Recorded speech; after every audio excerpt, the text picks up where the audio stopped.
सारी दिल्ली में बरसात जब थी, अब बाढ़ से पहले तो हर जगह दिल्ली रुकी हुई थी। और इसके बरसात के बाद गड्ढे बहुत है, इंफ्रास्ट्रक्चर की बहुत कमी है। तो वो हम उम्मीद करते हैं कि रेखा गुप्ता सरकार काफी काम करेगी। बाकी देखते हैं बहुत कि बहुत स्वागत है सुरेश गोयल जी खबर कंट्रोल न्यूज चैनल के अंदर। सर, सबसे पहले जान लेंगे, आदर्श नगर विधानसभा के अंतर्गत आरडब्ल्यू के आप अध्यक्ष और प्रधान भी है सर। हमारे दर्शकों को बताएं सर, प्रधान के नाते आप क्या क्या कर रहे हैं क्षेत्र के लिए।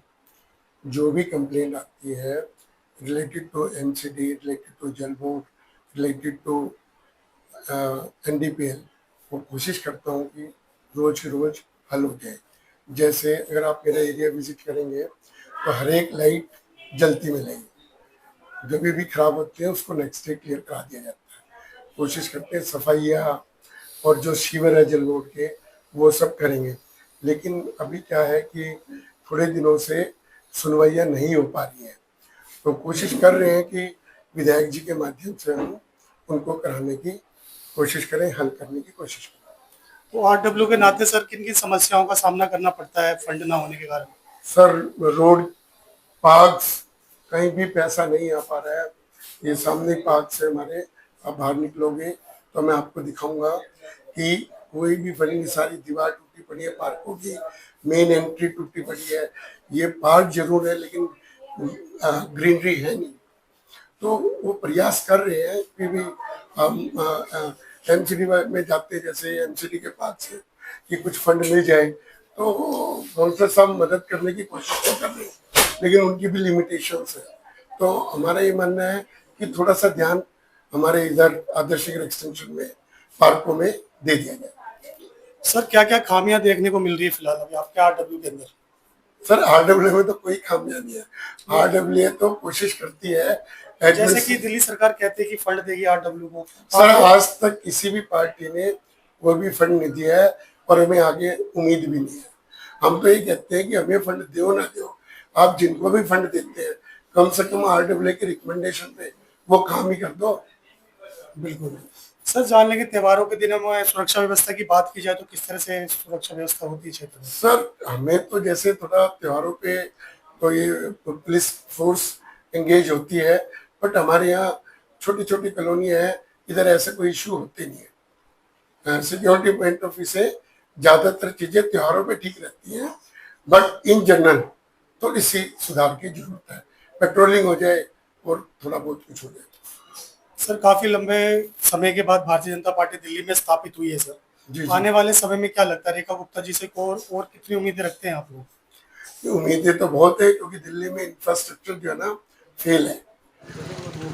मैं आदर्श नगर धर्मार्थ हॉस्पिटल पे खड़ा हूँ। मैं यहाँ का सेक्रेटरी हूँ और रात को तेज़ बरसात के बाद धर्मार्थ हॉस्पिटल में अंदर तक पानी आ गया था। इस नाली पूरी ओवरफ्लो कर रही थी, तो उस टाइम रात को हम आए, हमने जितना हो सकता था किया ताकि नाली, पानी तो अंदर आना रोक दिया लेकिन ओवरफ्लो अभी भी था।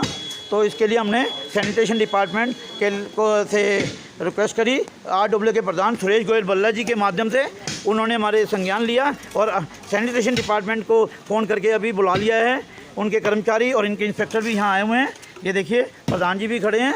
उन्होंने इसको अपनी नैतिक जिम्मेदारी समझते हुए तुरंत बुलाया है। बरसात हो रही है, बरसात में भी वो डिपार्टमेंट हमारा काम कर रहे हैं, क्योंकि हमें काम करना है, सेवा करनी है। जबकि हमको यहाँ के कोषाध्यक्ष हैं, नाली साफ़ कराने वाले नौकर तक बोल देते हैं, लेकिन हम इसकी चिंता नहीं करनी, क्योंकि हम समाज सेवा का काम करते हैं। हमारी नैतिक जिम्मेदारी है कि धर्मार्थ हॉस्पिटल में जिम्मेदार लेना और उस पर काम नहीं करना वो गलत है। लेकिन हम इसी को मद्देनजर रखते हुए अपनी सेवा के काम को कर रहे हैं, निरंतर करते रहेंगे। दुनिया की परवाह नहीं करेंगे कौन क्या गाली बक रहा है। वो बकता है तो बकता रहे, वो अपने कर्म भोगेगा, क्योंकि उसकी आदत है हर एक को गाली बकने की, हर एक को उल्टा सीधा बोलने की, और सबको वजूद को दिखाता है उसके कि तुम्हारे को कोई नहीं पूछता, जबकि समय ही बताएगा कौन किसको पूछता है।